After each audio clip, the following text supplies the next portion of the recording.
All right, we are here. Part 2, bending. I want to take a couple of minutes to talk about guitar molds first. What we've got here is a guitar mold. So I've written OM, that's the size we're building, the orchestra model. Once we bend our sides, we get them pressed into place. They'll keep their shape in here, and this is what we do all of our assembly on until we get the body complete, and we can take it out and start manipulating that independently of these molds. You want a mold, a different mold for every kind of guitar that you've got. These internal clamps come out. Then once we have them bent, we'll put the sides in here, put this in, clamp to the side, and have them pressed in place. There are a number of ways that you can bend your sides. The old way, traditional way, was to use a bending iron. Now that iron would be fed by coal, and it would be a heat pipe. You can take it, bend your sides, and slowly maneuver those sides to heat them up and bend them into shape. The bending irons work really well for tight spaces like this cutaway. If we were doing a cutaway, we might want to take that to a bending iron instead of doing it on the machine. I prefer the machine just because it's all in one kind of fell swoop, and we can get it taken care of in this big mold. There are a bunch of different machines. There's a Fox style bender. There's the newer LMI style where it's open on one side. All the bending forms that I use, I've made myself. These do everything that I need them to. The way that these work is that we make essentially a sandwich of steel, silicone, and wood. I'll show you what those are. So we have steel slats and a silicone heating blanket. So inside this blanket are hundreds and hundreds of tiny wires that are coiled into heating elements. We've got guitar side that we'll load in there and we'll bend it.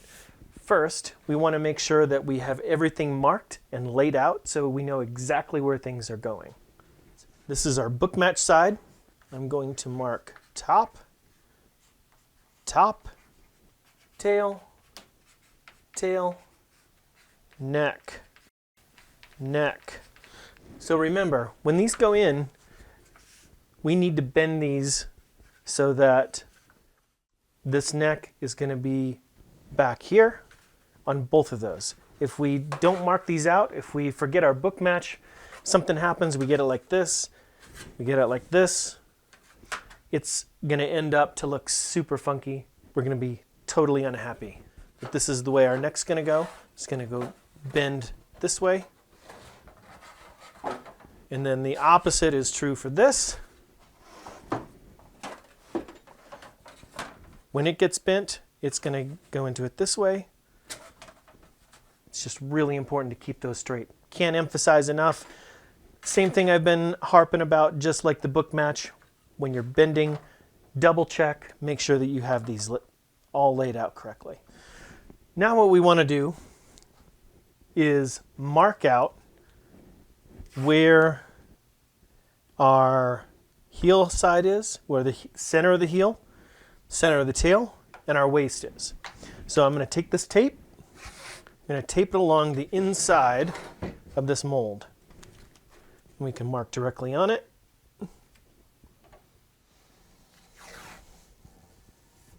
So waist, about there, center, center. Let's mark this H for the heel so we know what's what. Take this off and we'll transfer it. Want to give myself a little bit of room on the tail side, so we'll go about an inch or so in. Transfer our marks.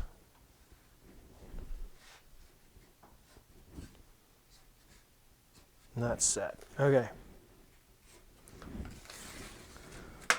We'll do the same on the other. We'll go about an inch in, make our marks.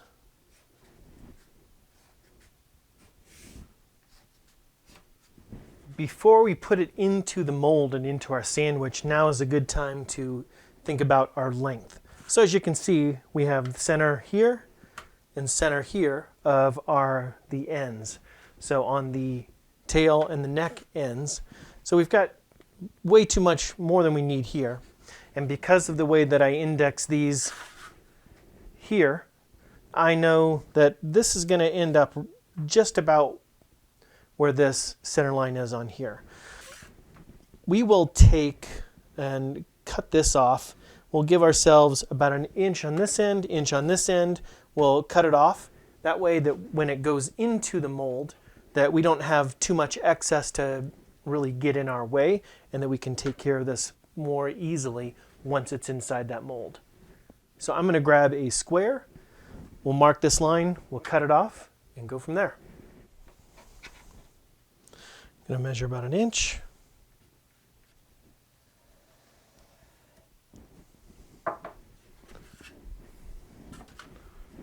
Same on this end. Now this doesn't have to be exact, but it's nice to have it close on both sides so that you're doing an equal amount of work and that you don't get mixed up at all. This end's got about an inch extra, which is exactly what we want. This end, too much. If we put these in the mold like this, we're going to overlap way too much. We're going to have some interference. So we're going to cut this off on the bandsaw. There we go. Now back to the bender. This is a controller that I made myself for the silicone bending blanket, but it's wired into the outlet. The blanket plugs into the outlet, and then I also have a timer for a security backup. Power switch that lets me know that we're on, and then the green light shows that we're ready. This has a temperature control on it with this thermocouple. So this thermocouple sits on the blanket itself. What I'm looking for is a temp around 250 to 260 to start bending the waist. Overall, the temperature for the rosewood can go 290 to 300, reasonably safe, and ideally 275 to 290 is a great bending range for the tighter radii like the waist and the upper bout. We want to be careful not to let it go too much over 300, or we start to risk cellular damage, case hardening, and making the sides brittle or giving them ripples, which we do not want. Now it's time to build our sandwich up. I like to use some parchment paper to wrap this with. And we're going to spray this just a little bit with water.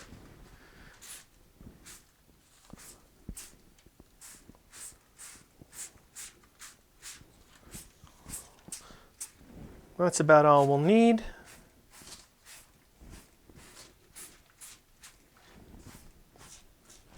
All we need to do with that water, all I want to do with it, is give me a little bit of an audio cue about the temperature we're at, that I can start to hear that sizzling and that I can see the steam coming off of it.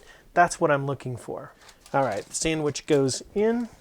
The sandwich in this video from the bottom up is metal slat, blanket, wood, and slat. But I switched about 5 years ago to putting the blanket on top of the wood to let gravity do its thing and make more constant contact with the wood. You can do it either way, but right now for me, the blanket on top wins for better heat distribution.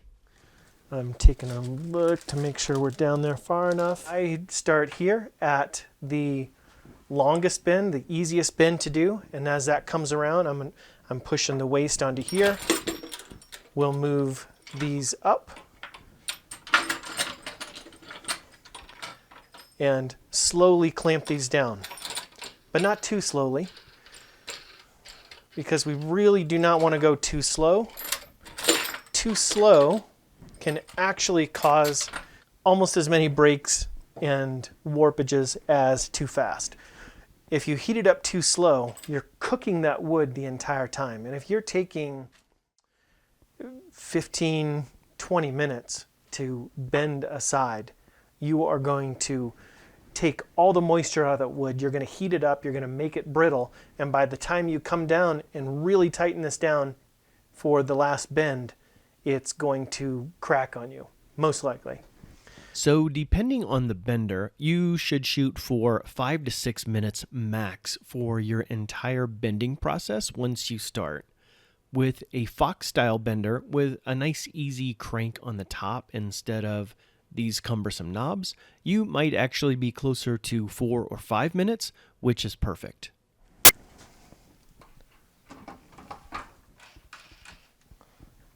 That's on there tight. My thermocouple in here.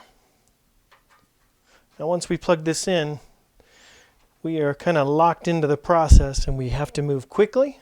Put my spring clamp together up here so we don't fall apart. And I can let this sag like this because the steel is going to do a pretty good job of holding that and giving it some support. Not clamping this down to full pressure just yet. You can see just as even this is only getting up to 100 degrees that it's starting to relax in this upper bout already. Now the steel slats do give quite a lot of spring back. And that ticking that you're hearing is just the steel clicking on these threads. It's not a crack in the wood. And I'm trying to move these at about an equal pace. Because if you can see our temperature, we're only at 195 right now, so I don't want to put too much pressure on that tight waist just yet. And I'm putting pressure on this upper bout just to make sure that we aren't getting some slip back under here. Now I can see quite a bit of steam coming off of this right now. You want to get to at least 250 or 260 degrees before you start putting a ton of pressure on the waist. Now we're there. Okay, I'm going to take this off. Whoa.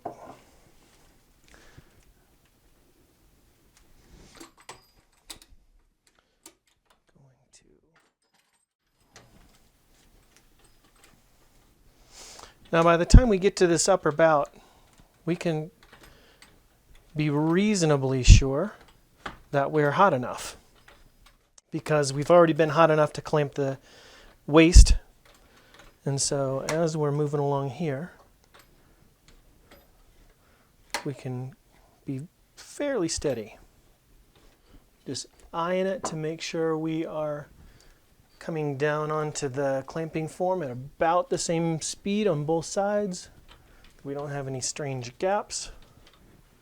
We can let this sit just until it cools.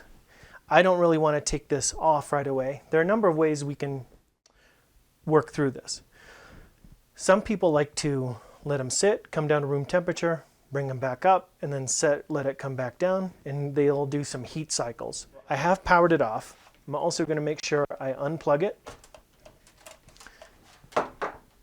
so that there are no possibilities that this is going to catch on fire if I walk away while leaving it in the mold. What I'm going to do is I'm going to leave it in there for 30, 60 minutes, come back to it, and then take it out and then get to the other side. You can leave it in there longer. Some people leave it in there overnight or a full 24 hours. I think that's unnecessary, especially if you're up against some time constraints like we are in the class or it's just in your daily build routine. So like I said, I'm going to leave it in there 30, 60 minutes, come back to it later, bend the other side, and then put it in the mold. One last mention here about safety. I've got this timer on. It hasn't gone off quite yet, about 5 minutes left on that. I do have the power off, but make sure you unplug if you're done. Extra safety measures with something as dangerous as this in terms of fire. We want redundancy to make sure that that goes off. I have a power switch, I have the plug, I have the timer. Just want to be careful with all this and make sure that everybody else is too. The big reveal. All right. Okay, that came off pretty easily. All right, we'll take it out. Let's take a look.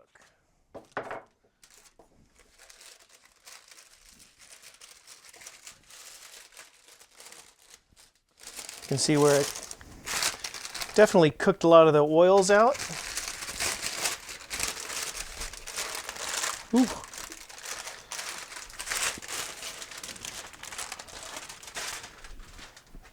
That looks good. A little bit of spring back up here in the upper bout. This should scrape and sand out just fine without too much effort or making these any thinner than we need to. Here we have side 2. I'm just going to put this right back here where the other one was folded up. That's where it goes. Tail on this end, neck on this end. I'm just going to spritz it down, start the whole process over.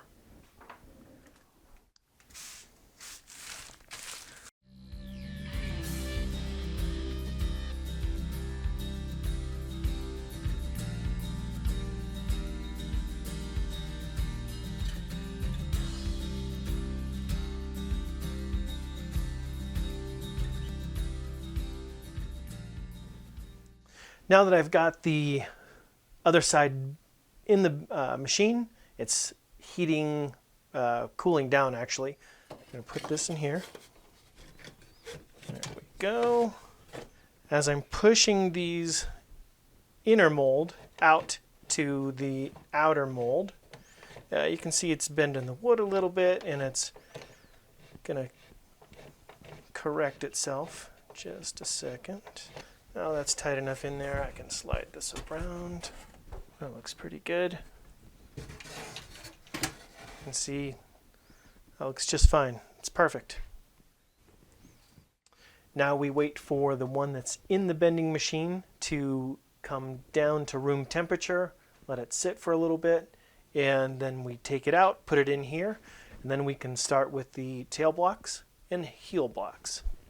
We've gotten the sides bent, we've got them in the mold, and things are looking great so far. If you've gotten this far without any major cracks or disasters or things blown apart, you've done awesome. Good job. Next, we are going to trim the excess parts here and get these trimmed off here and here. Work on cleaning up the sides from the getting cooked in the bender, and then installing those the blocks on the tail, the heel, and then we'll get to the linings. But for now, well done. We'll see you in the next part.